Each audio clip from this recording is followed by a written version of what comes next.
వస్తుంది, వచ్చి తీరుతుంది అని కూడా చెప్తాను. ఈరోజు మనకు ఆకలిస్తే ఎక్కడైతే అన్నం ఉంటుందో అక్కడ పరిగెత్తుకుంటూ పోతామా లేదా? ప్రతి కుక్క అయినా సరే పోవాల్సిందే, కష్టం ఉన్న ప్రతి వ్యక్తి అయినా పోవాల్సిందే. ఈరోజు కష్టం వచ్చింది ఎవరికి?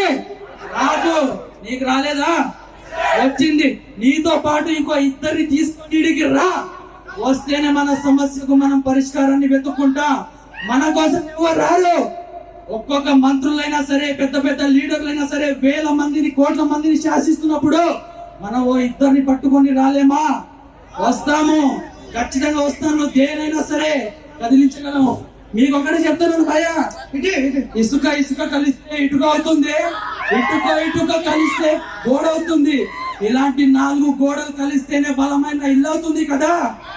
ఏ ప్రాణం లేని పదార్థాలు కలిస్తేనే ఇంత బలమైన ఇల్లు అయినప్పుడు, ప్రాణం ఉన్న మనం కలిస్తే ఇంకొంత బలవంతం అవుతానో ఒక్కసారి గుర్తించుకోండి. మనకి ఇక్కడ ఆగిపోవద్దు. ఎగిసిన కెరటాలు ఈ రోజు పడుతున్నాయి. ఈ రోజు మనం పడినా సరే లేవాలి. ఖచ్చితంగా లేస్తారు కదా. ఉద్యమాన్ని సక్సెస్ వైపు నడిపిద్దాము. జై తెలంగాణ, జై తెలంగాణ, జై భారత్, జై హింద్.